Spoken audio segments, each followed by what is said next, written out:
일상 얘기를 좀 더 해볼까요?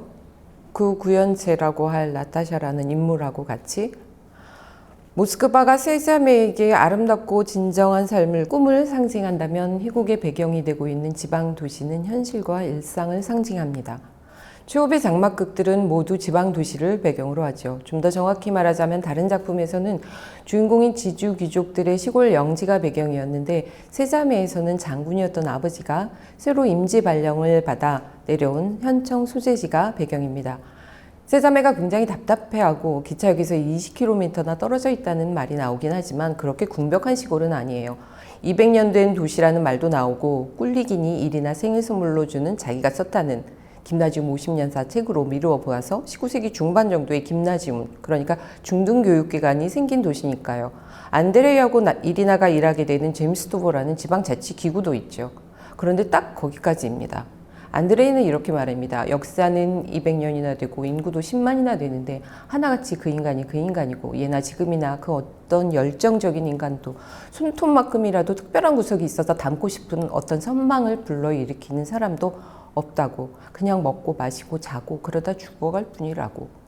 세자매가 외국어를 아무리 잘해도 쓸데없고 마샤가 아무리 피아노를 잘 쳐도 그 음악을 이해해 주는 사람은 없습니다.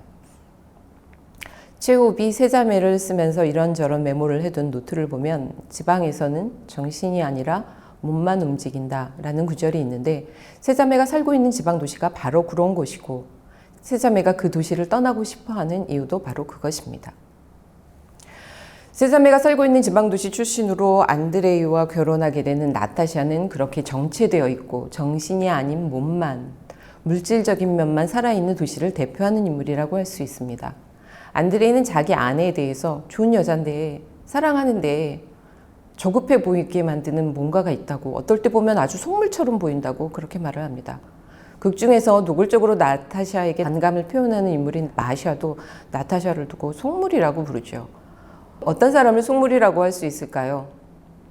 나보코프는 속물을 일상적인 사리사욕에 가득 차 있는 사람으로 정의합니다.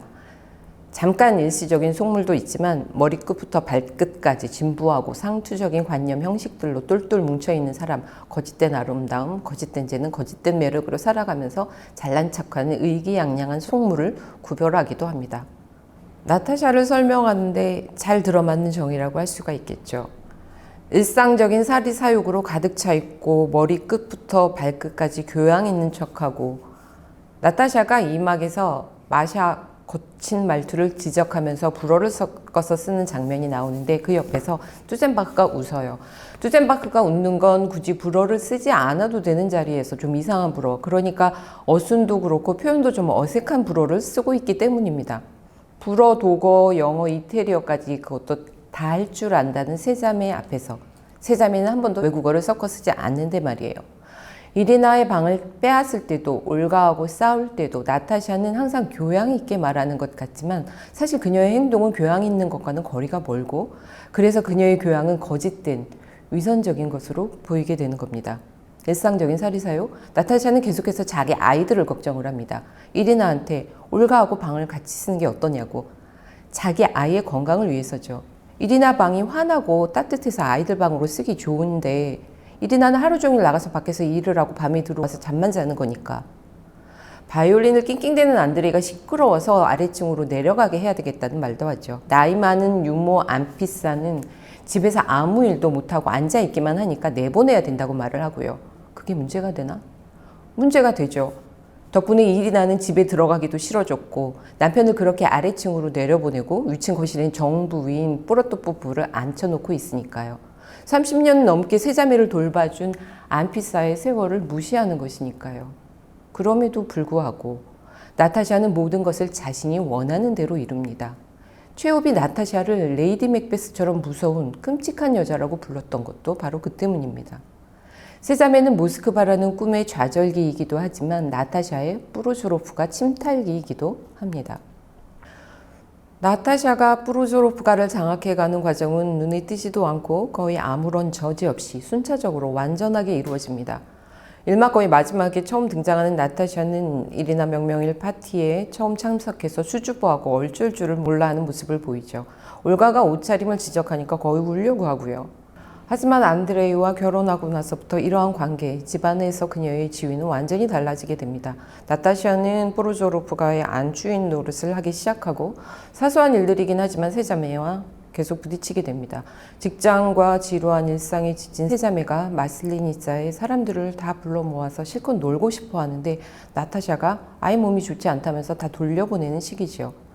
유모가 늙어서 아무것도 못하고 앉아있기만 한다고 내쫓으려는 나타샤와 그냥 앉아있게 놔두라는 올가가 산막에서 충돌하는 장면은 프로조로프가의 안주인 자리를 둔 두 사람의 대결이라고 할 수 있습니다. 나타샤는 교장 선생님 해가면서 겉으로는 올가를 존중하는 듯 보이지만 무례하고 거칠게 올가에게 맞서고 이후 올가와 안피사가 김나즘 관사에서 지낸다는 사실은 결국 그 싸움에서 올가가 지고 밀려난 것임을 알게 합니다. 나타샤의 프로조로프가 장학 과정은 세자매 얘기할 때 많이 나오는 공간 문제에서도 명확히 드러납니다. 나타샤는 이막에서 이리나에게 올가하고 방을 같이 써달라고 하죠. 이리나는 그게 무슨 말인지 처음엔 바로 알아듣지 못했지만 산막에서 이미 올가하고 방을 같이 쓰고 있고 유모 문제로 다투던 끝에 나타샤는 올가한테 아래층으로 방을 옮기라고 말을 합니다. 사막에서는 안드레이도 아래층으로 내려보낸다고 말을 하고요. 앞에서도 얘기했듯이 그렇게 말을 할 때 나타샤의 불륜남으로 소문난 프로토포프가 거실을 차지하고 있는 것도 문제지만 아래층으로 내려보낸다라는 이 말 자체도 문제가 됩니다. 귀족들 저택에서 2층은 제일 좋은 층입니다. 벨에타쉬, 아름다운 층이라고 부르죠. 주인들이 사는 층이에요. 세자매에서도 하인들까지는 아니지만 아래층에 취부트킨하고 투센바흐가 방을 빌려서 세내에서 살고 있습니다. 그런 아래층으로 올가한테 내려가라고 하고 안드레까지 내려보내는 겁니다. 대사 중엔 안 나와 있긴 하지만 이리나는 아마 이미 아래층에 내려와서 살고 있지 않을까요? 앞에서도 말했듯이 나타샤의 침략기는 거의 아무런 저지 없이 이루어집니다. 사막에서 세자매와 안드레이는 모두 집 밖으로 나와 있고 마샤는 다시는 이 집에 오지 않을 거라고 말합니다. 투젠바흐하고 결혼해서 집을 떠나기로 되어 있는 이리나와 작별 인사를 하면서 나타샤가 이리나 드레스 벨트색이 안 어울린다고 지적을 하는 장면은 처음 나타샤가 이 집에 왔을 때 벨트색을 지적받는 장면을 연상시킵니다. 그리고 관계의 역전, 나타샤의 프로조로프가 침탈이 완성되었다는 표시로 볼 수도 있지요. 그럼 내일이면 여기 이 집에 나 혼자겠네요. 나타샤는 그렇게 말을 합니다. 그러면서 오슬길에 전나무를 다 베어버리고 꽃을 심어야겠다고 이야기를 하죠. 양귀비를 심지 않을까요? 벚꽃동산의 롯바힌처럼.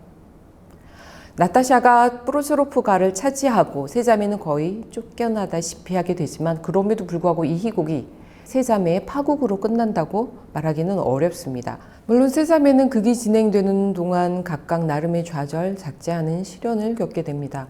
집안의 가장인 올가는 집을 나와서 학교 관사에서 살고 있고 마시아는 사랑하는 남자가 떠나버렸고 무엇보다도 이리나는 결혼식을 하루 앞두고 투젠바흐가 죽었지요.